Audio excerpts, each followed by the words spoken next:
بسم اللہ الرحمن الرحیم۔ ایک چیز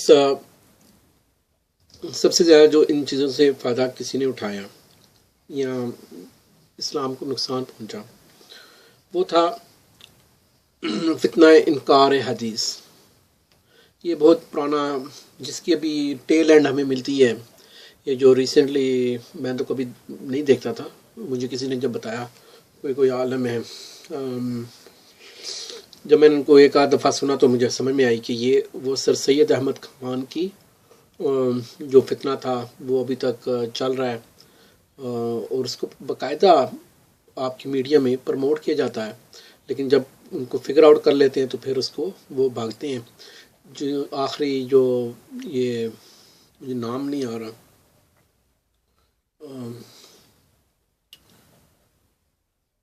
جاوید غامدی، یہ سارے اسی لڑی سے ہیں، اور یہ فتنہ ابھی کا نہیں ہے، یہ بہت پرانا فتنہ ہے، بلکہ سر سید احمد خان سے بھی بہت پرانا۔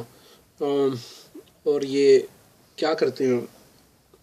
اور ہمارے جو اہل سنت والجماعت کے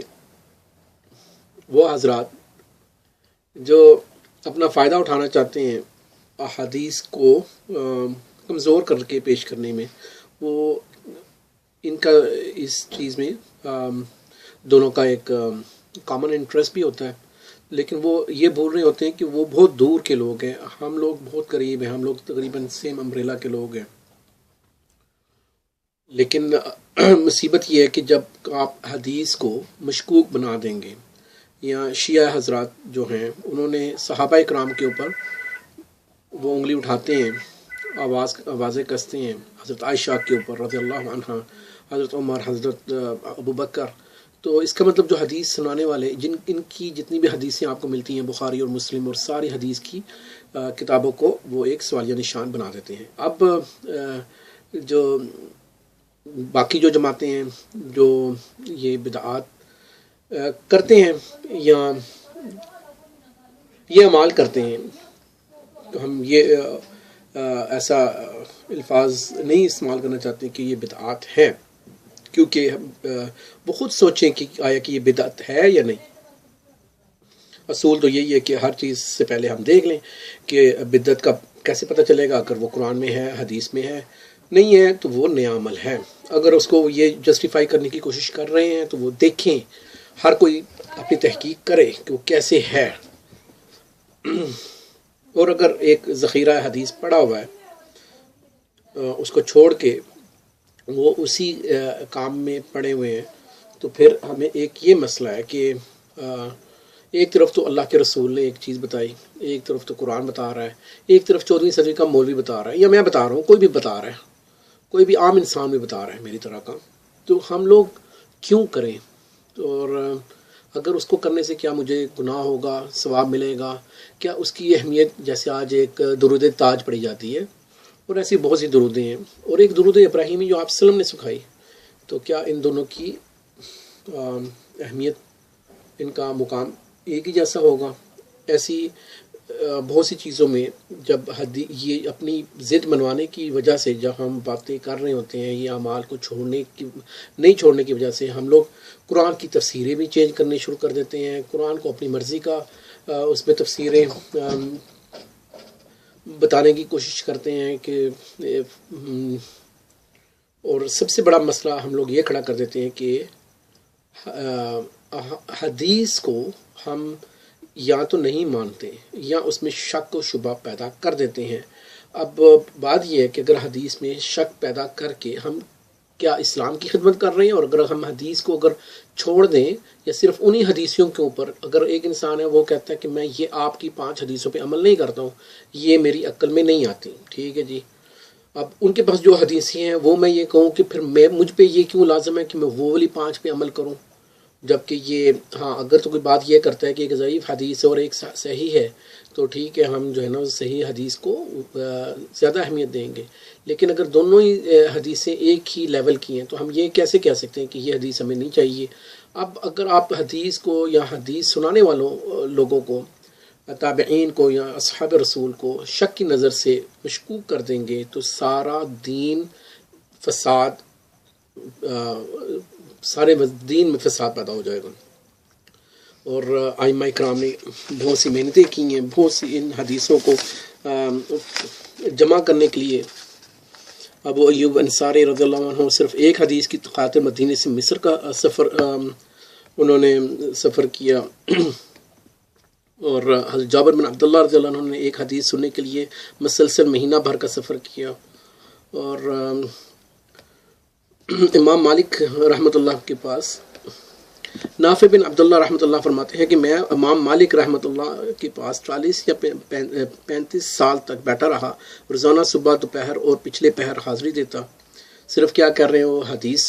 سیکھنے کی کر رہے ہیں. امام مالک جو ہم ابھی کہتے ہیں کہ امام مالک کے اوپر انگلیاں اٹھائی جاتی ہیں ان کے مذہب کے اوپر. امام مالک رحمۃ اللہ علیہ نے 900 اساتذہ سے احادیث حاصل کی. اور امام مالک اپنے استاد ربیعہ رحمۃ اللہ علیہ کے بارے میں لکھتے ہیں کہ علم حدیث کی تلاش میں اور جستجو میں ان کا حال یہ ہو گیا تھا کہ گھر کے چھت کی کڑیاں تک بیچ ڈالیں. اور اس حال سے بھی گزرے کہ وہ جو ڈھیر لگے ہوتے تھے کھجوروں میں ان میں سے وہ چن چن کے جو کسی نے روٹن کھجوریں جو بچ گئی ہوئی ہیں پھینک دی ہوئی ہیں ان میں سے وہ کھا کے گزارا کرتے تھے. اور حدیثیں سیکھنے کی شوق میں. اور یحییٰ بن معین رحمۃ اللہ علیہ نے حدیث سے علم حاصل کرنے کے لیے 10.5 لاکھ درہم کی رقم خرچ کر ڈالی. اور نوبت یہاں تک پہنچ گئی کہ ان کے پاؤں میں جوتا تک نہیں تھا. اور اسی طرح ہمیں یہ پتہ چلتا ہے کہ یہ حدیث جو ہم تک پہنچی ہوئی ہے ایسی اگر ہم لوگ یہ مثالیں دینے شروع کریں تو یہ بہت سا لمبا چوڑا ایک ایسی چیز بن جاتی ہے کہ ہمیں یہ اس کی اہمیت کو نہیں پہنچ سکتے کہ یہ حدیث ہم تک کتنی مشکلات کے ساتھ پہنچی ہے. ہمیں اس کی اہمیت تب ہی ہوتی جب ہم لوگ بھی اتنی محنت کرتے ہیں. چونکہ ہم لوگوں کو یہ کتابوں میں بند مل جاتی ہیں ہم اس کے اوپر اعتراض بھی کر لیتے ہیں اس کے اوپر صحت بندیاں بھی کر لیتے ہیں. اور جو دل کرتا ہے اس کو جو اپنے مرضی کی حدیث اپنے مسلک کے ذریعے اس پہ فٹ بیٹھتی ہے اس کو لے لیتے ہیں. باقی ہم کہتے ہیں کہ یہ ہمیں نہیں چاہیے. امام شافعی رحمۃ اللہ علیہ گرفتار کر کے پیدل دارالخلافہ روانہ کیے گئے جہاں وہ قید و بند کی صعوبتوں میں مبتلا رہے. امام احمد بن حنبل کتاب و سنت کی خاطر جو انہوں نے ظلم اٹھائے ہیں تاریخ کو سب کو پتہ ہے کہ وہ ایک کتنے امام احمد کو کتنی ماریں پڑی ہیں. اور ابو حنیفہ رحمۃ اللہ علیہ ان کا جنازہ جیل کی کوٹری میں ہوا ہے. یہ ساری چیزیں ایسی ہیں کہ یہ چیزیں جب ہمیں پتہ چلتی ہیں تو پھر ہم حدیث کے ساتھ کیوں ناانصافی کرتے ہیں. حضرت محمد صلی اللہ علیہ وسلم کی حدیث ہے اما بعد فإن خیر الحدیث کتاب اللہ وخیر الہدی ہدی محمد وشر الامور محدثتها وكل بدعة ضلالہ. حضرت جابر رضی اللہ تعالیٰ عنہ کہتے ہیں کہ رسول کریم صلی اللہ علیہ وسلم نے فرمایا حمد و ثنا کے بعد یاد رکھو بہترین کتاب اللہ کی کتاب ہے اور بہترین ہدایت محمد صلی اللہ علیہ وسلم کی ہدایت اور بدترین کام دین میں نئی بات ایجاد کرنا اور نئی بات جو گمراہی ہے. یہ مسلم شریف کی حدیث ہے. اور اسی طرح حضرت ریاض بن ساریہ رضی اللہ عنہ کہتے ہیں کہ رسول اکرم صلی اللہ علیہ وسلم فرمایا دین میں نئی چیزوں سے بچو اس لیے کہ ہر نئی بات گمراہی ہے. اسے ابن ماجہ نے بیان کیا. اب ہر انسان اس کوشش میں لگا ہوا ہے کہ وہ جو عمل کر رہا ہے آج 14ویں صدی کے مولوی نے یا 2-4 صدی پہلے جو ان کے مسلک کے علماء نے وہ چیزیں ان کو بتا دی ہیں بس اس سے تو نہیں ہٹ سکتے. اور وہ یہ نئی چیز نہیں ہے وہ اس زور میں لگے ہوئے ہیں. لیکن جو علم حاصل کرنا چاہتا ہے اس کو پتہ چل جاتا ہے یہ تو اتنا آسان سا کام ہے کہ سمپلی اس نے میچ کرنا ہے کہ اگر یہ